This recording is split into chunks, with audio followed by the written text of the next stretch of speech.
Voici la suite du support numéro 3.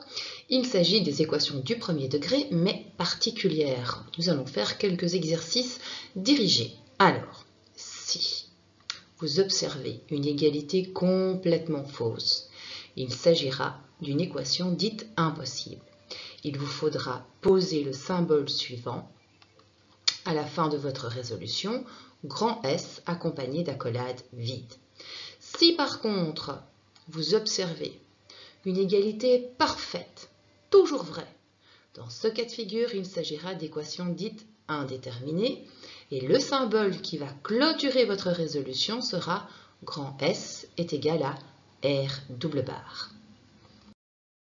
Voici donc l'équation que je vous propose de résoudre. Il s'agit d'une équation du premier degré et elle est composée de fractions. Donc, première des étapes, effectuer membre à membre jusqu'à être bloqué.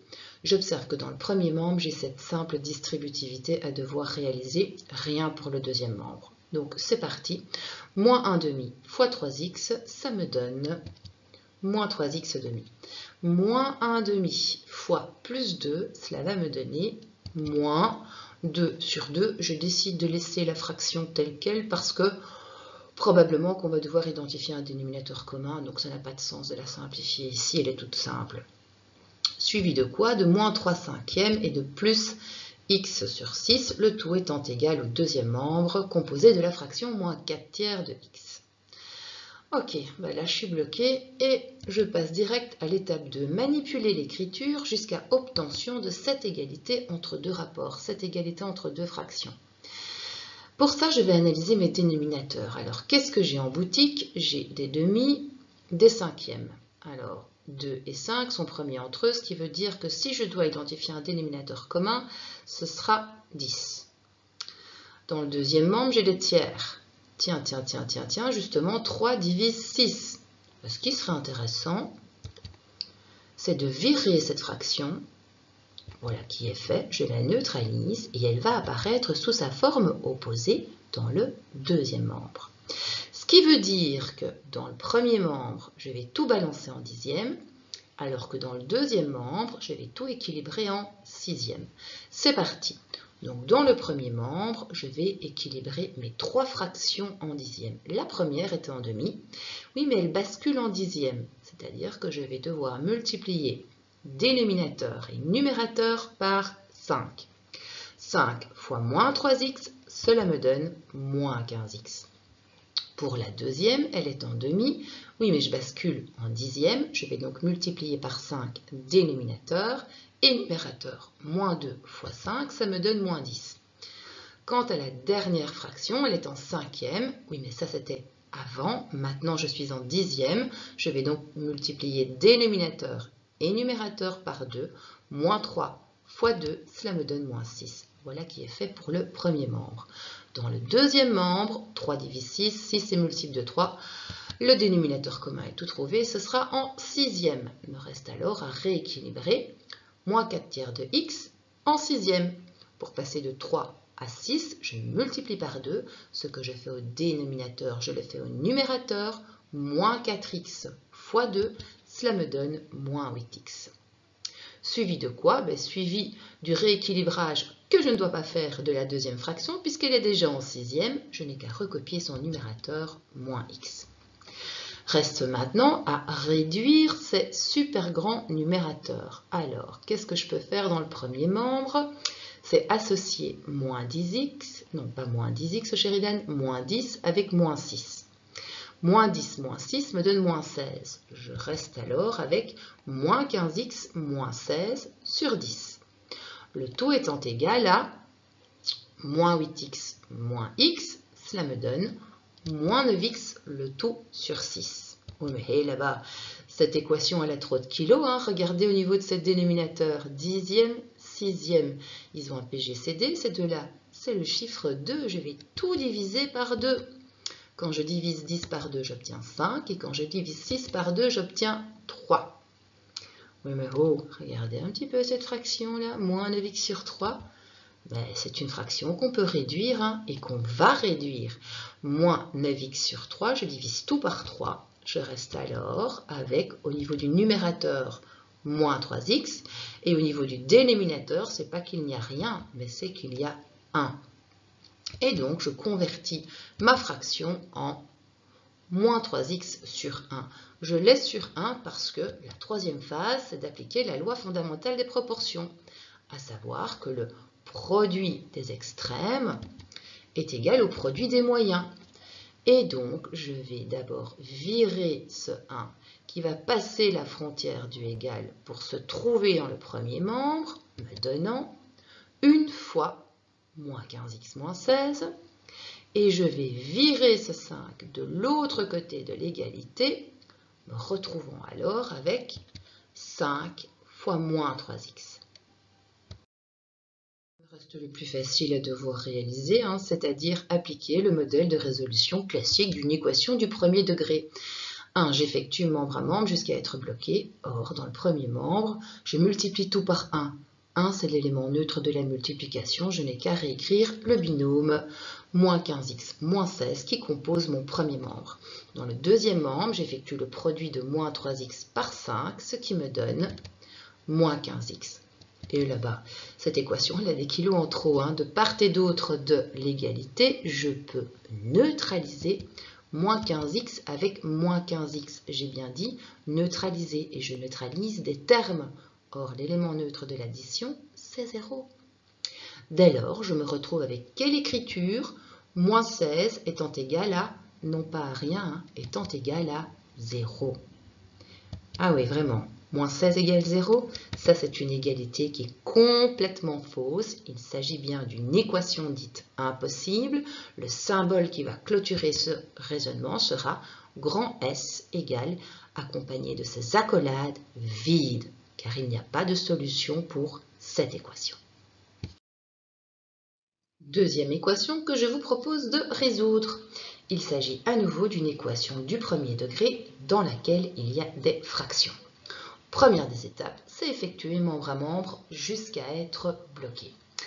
Alors ici, dans le premier membre, j'ai une simple distributivité, pas bien méchant. Dans le deuxième membre, j'ai une suppression de parenthèse, mais attention, précédée du signe moins. C'est parti. Alors pour le premier membre, je vais distribuer 2 avec le premier terme, soit 5. J'obtiens alors 10. Lorsque je distribue 2 sur moins 2x sur 7, j'obtiens moins 4x sur 7.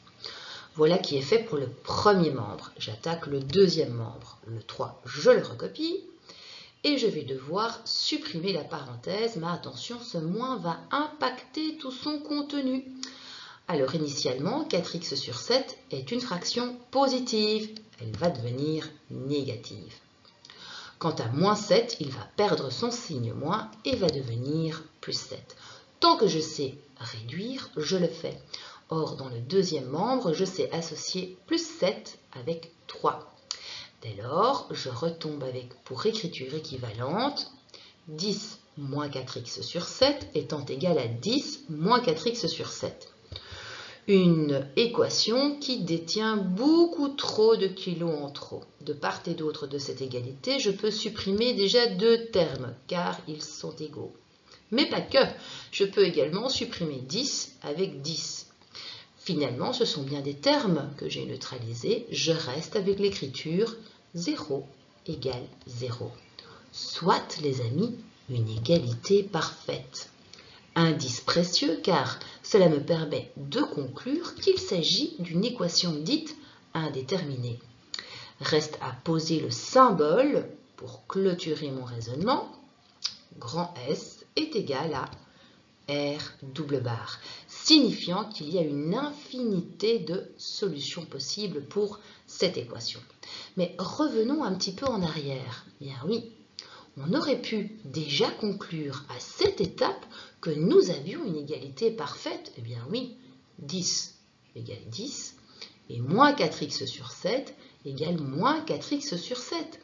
Comme c'est une égalité parfaite, je peux déjà en conclure qu'il s'agit d'une équation indéterminée et passer déjà à la symbolisation de ma solution. Troisième équation que je vous propose de résoudre. On est rodé maintenant La première des étapes, c'est de voir s'il n'y a rien à effectuer. Alors, dans le premier membre, j'ai rien à faire. Dans le deuxième, j'ai cette simple distributivité de 3 sur le binôme x-2. C'est parti. Le premier membre, je le recopie et je me retrouve alors avec 3 fois x me donne 3x et 3 fois moins 2 me donne moins 6. Plus 7. Tant que je sais réduire, je réduis, je ne transfère rien du tout. Moins 6 plus 7, ça me donne 1. Finalement, de façon équivalente, cette équation devient 15x plus 6 sur 5 étant égal à 3x plus 1. Là, je suis bloqué. Vient le moment où je vais devoir manipuler cette équation dans l'objectif d'obtenir une égalité entre deux fractions. Génial, j'ai déjà une fraction au niveau du premier membre, mais en fait, j'en ai aussi au niveau du deuxième membre. Bien oui, c'est comme si 3x plus 1 était sur 1. Dès lors, je peux appliquer la loi fondamentale des proportions. Le produit des extrêmes est égal au produit des moyens. Ce 1 est alors envoyé dans le premier membre, mais quand je multiplie par 1, il ne se passe rien.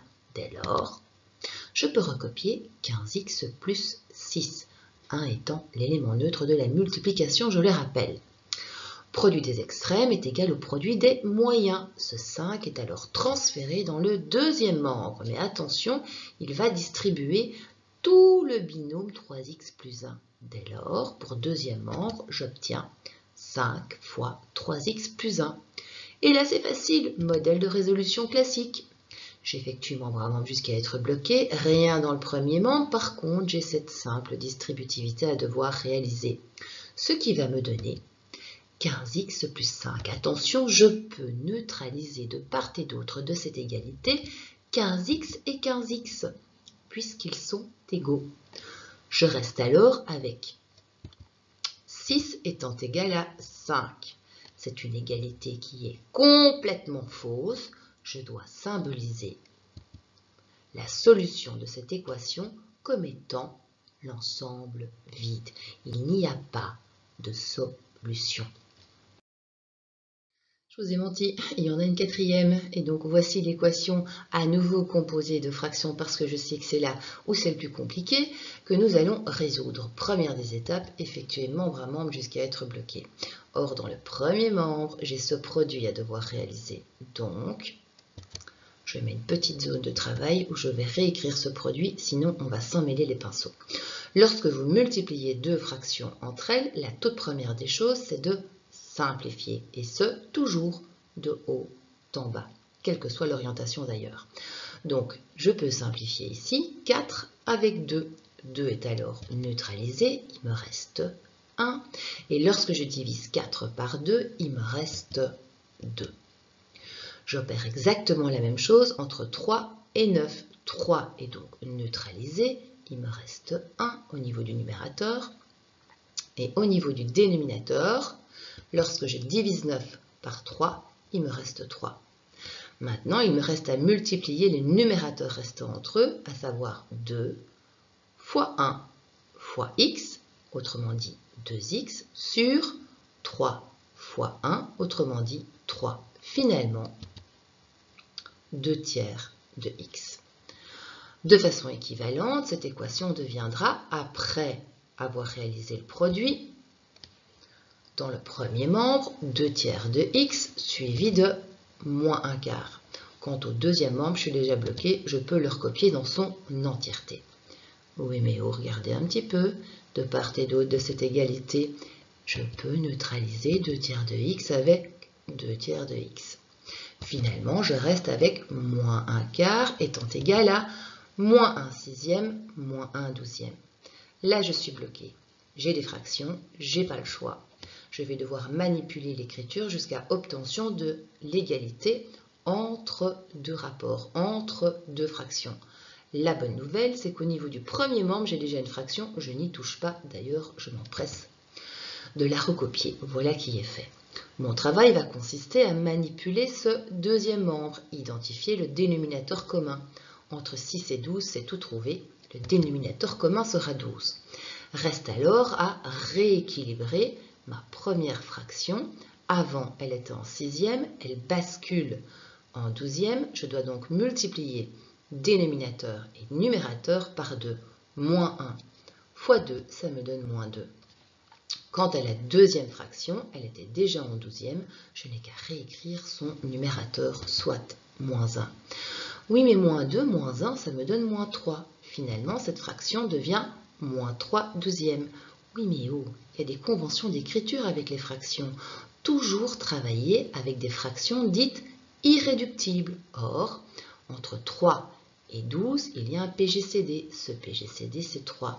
Lorsque je divise numérateur et dénominateur par 3, j'obtiens pour fraction équivalente moins 1/4. Mais qui voilà? Moins 1/4 à droite, moins 1/4 à gauche, une égalité parfaite, c'est-il pas que c'est une équation dite indéterminée? Je suis donc obligée de symboliser la solution comme étant l'ensemble R double barre.